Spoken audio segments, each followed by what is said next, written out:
Your Eye on Annapolis daily news brief keeps you informed about what's happening in Annapolis, Anne Arundel County, and Maryland. Local news, local sports, local events, local opinion, and, of course, local weather.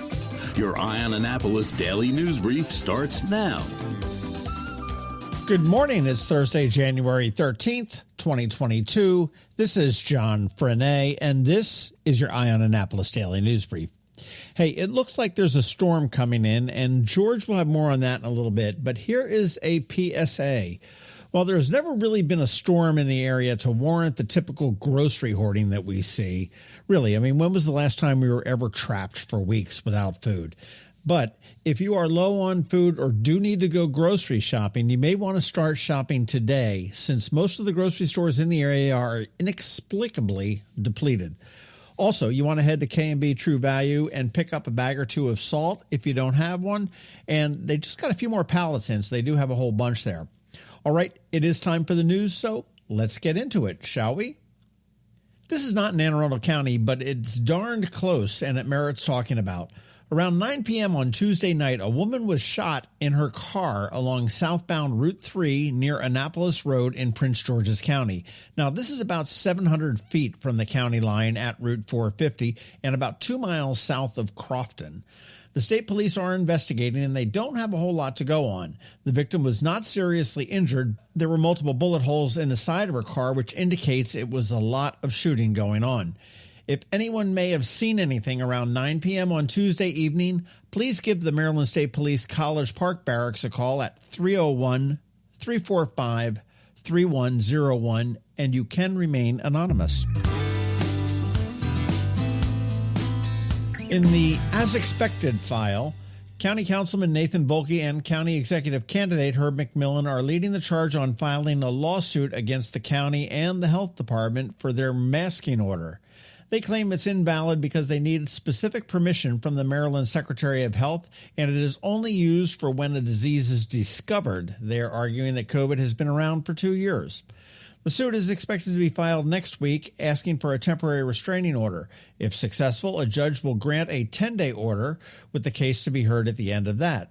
Seems to be somewhat of a moot point to me if it's filed on the 18th, which starts a 10-day clock for an order that will expire on the 31st. Both Volke and McMillan are involved in an election, so take that for what you will. The, quote, network security breach, unquote, at the Maryland Department of Health was exactly what we all knew it was from the start, a ransomware attack, and yesterday the health department finally acknowledged that. They're still working on getting it all back together, but they're not saying how deep the hack actually was. They do claim that no personal data was compromised. Governor Hogan did say that the state did not pay any ransom. IT pros in the state have said that the health departments have been targeted across the country during the pandemic.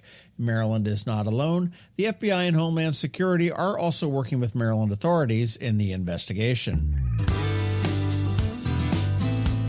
Hey, congrats to our very own state senator, Sarah Elfreth. Recently, she was named chairman of the Chesapeake Bay Commission, and the CBC is a 3-state legislative body, Maryland, Virginia, and Pennsylvania, that works to restore and protect the Chesapeake Bay.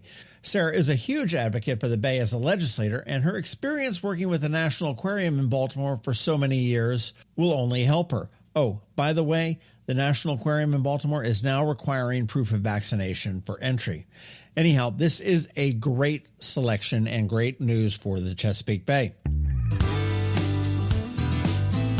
And as long as we're on Bay stuff, the Annapolis Maritime Museum and Park will be reopening the museum on Friday, January 21st.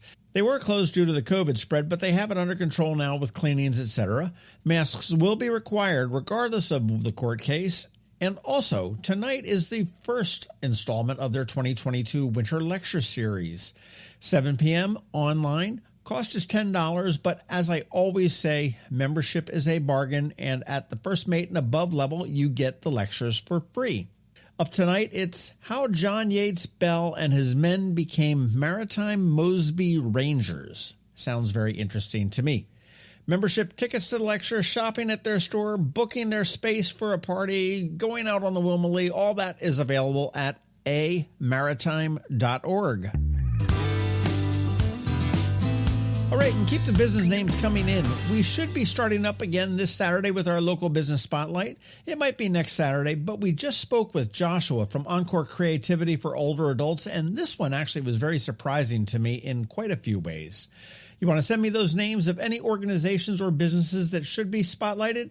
info@ionannapolis.net or send me a DM on Twitter @ionannapolis.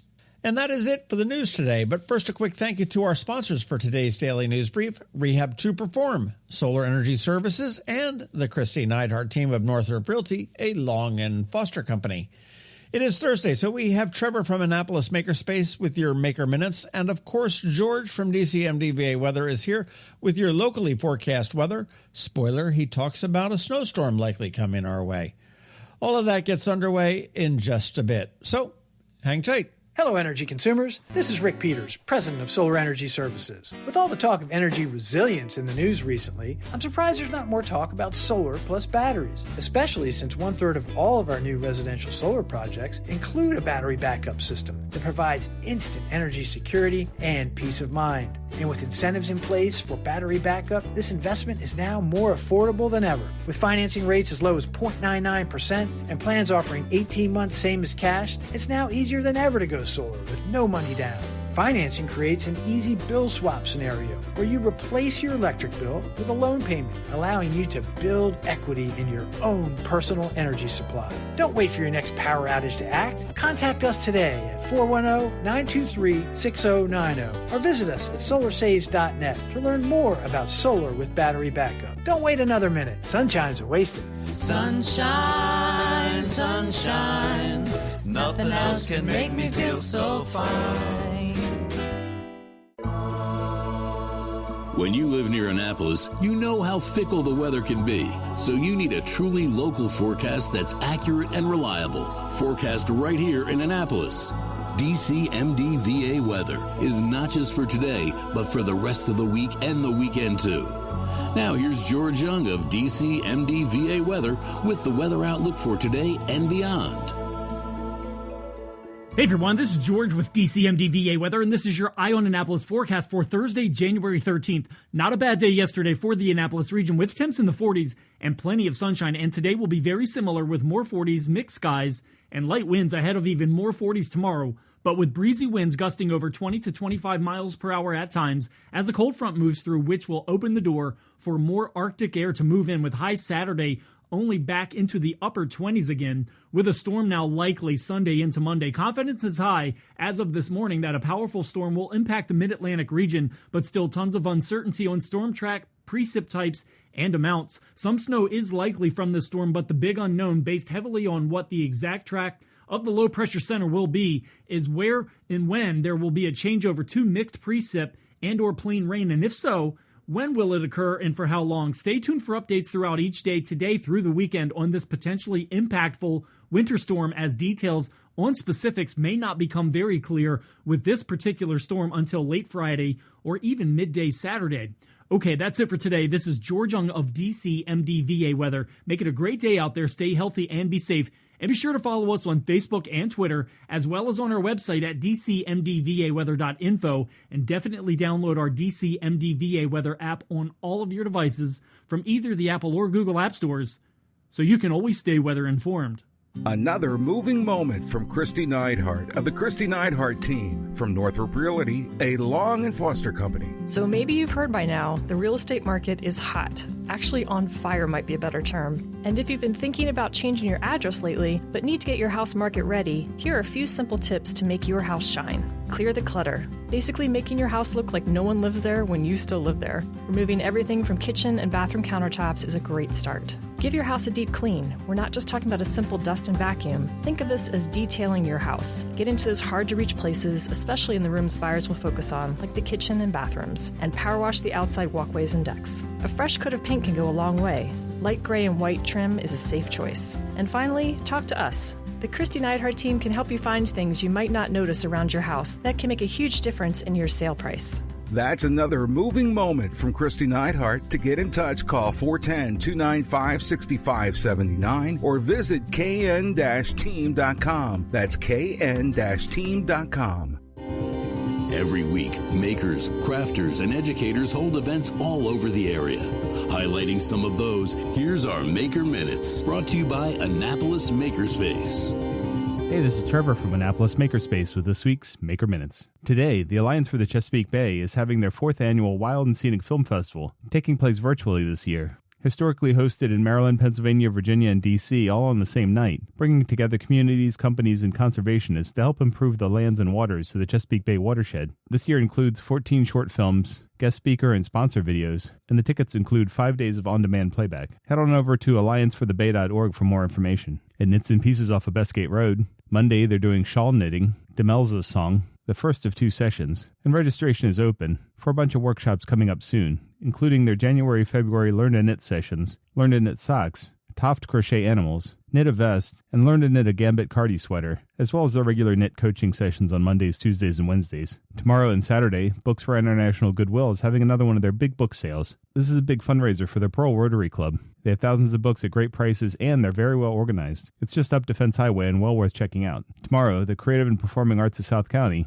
starts up their art nights again, for ages 11 and up, with art nights for ages 7 through 10 starting in February. At Wine and Design in Annapolis, they're still offering a lot of pre-sketched canvases for you to paint on, with various themes each week. But also, today and Sunday, they have a chunky blanket workshop. Wine is available to purchase in the shop, and classes tend to be for 14 and up, but of course you have to be 21 to drink. At Whole Foods in Annapolis, today their Half Pint Kids Club is doing Build a Banana, and Tuesday their Half Pint Kids Club is making teddy bear toast. At Art Farm in Annapolis, their winter semester is in full swing. Starting this week, Monday there's Kids Fundamentals of Drawing, as well as a nude figure drawing class. And continuing this week, on Tuesday there's a virtual beginner drawing class, and registration is open for their winter semester classes, starting both in January and February, and running through March, with classes such as graphic design, 3D sculpture, teen beginner photography, kids beginner painting, as well as the Make It Kids winter slime, watercolor, and winter landscape workshops. And also check out their botanical drawing class. At the Benjamin Banneker Museum in Park in Ellicott City, Saturday as well as Wednesday, they're doing Nature Tots, with seasonal hands-on activities, stories, crafts, and games for ages 2 through 5. On Saturday, there's Cooking in the Cabin, exploring early American cooking and foodways, with demonstrations using their wood-burning hearth and bake oven. Sunday, there's Fascinating Fermentation, learn about fermented foods of early America, and help prepare an African recipe using this ancient practice. Also check out Benjamin Banneker's colonial clothing discussion on Saturday, and the Full Wolf Moon Hike and Campfire tomorrow night. At the Anne Arundel County Public Library System this week, all this week through Saturday, the Rivera Beach Library is doing a take and make with stand-up dinos for kids 10 and under. Today, Discoveries, the library at Annapolis Mall, is doing Lego Build, and there's an online session with Global Gardens with Master Gardener and Watershed Steward Allison Milligan. Saturday, the Odenton Library is doing a build and play with Legos. Tuesday, the Glen Burnie Library is doing Paint Like an Impressionist for kids 6 and up. Odenton is doing more Microsoft Excel. Eastport Annapolis Neck Library is hosting the Mad Hatter's Knitting Club. Deal is doing Paint Night for adults and kids 11 plus. Broadneck has the Broadneck Needle Crafters. And there's an online session on Wednesday for Simplify Weekly Meal Planning, a virtual cooking program with Vanessa Young. Then finally on Wednesday, the Deal Library is doing Soko Knits, both an afternoon and evening session. Brooklyn Park is doing a Crafternoon. Broadneck is hosting a crochet club. And Rivera Beach is doing a craft and chat. There's also a few more vaccine clinics at various libraries coming up as well. If you have any questions about the Annapolis Makerspace, the Maker Minutes, or any of these events, feel free to contact me at trevor@makeannapolis.org. And you can find links to all of these events at the Annapolis Makerspace website, also at makeannapolis.org. Whether you're making art, software, sawdust, or just a mess, chances are you're already a maker. This has been Trevor from Annapolis Makerspace with this week's Maker Minutes. Are you an active adult or competitive athlete dealing with an injury keeping you from being at your best? Then Rehab to Perform is here to get you back to your full potential. R2P is a unique fitness-focused physical therapy company with 4 locations in Maryland. More like a training room and a personal training studio than a medical facility. R2P offers physical therapy for lower back pain, overuse injuries, post-surgery, muscle pulls, chronic pain, and more. R2P also offers rehabilitation for concussions and mild traumatic brain injuries. To learn more, visit rehabtoperform.com. You've been listening to the Eye on Annapolis Daily News Brief. Tell your friends and colleagues, this is the podcast where you can keep up on the latest with what's going on in Annapolis and Anne Arundel County. And don't forget about our website, eyeonannapolis.net, where you can find even more information. And make sure you follow us on Facebook at All Annapolis and on Twitter at Eye on Annapolis. This Daily News Brief podcast comes to you every Monday through Friday at 6 a.m.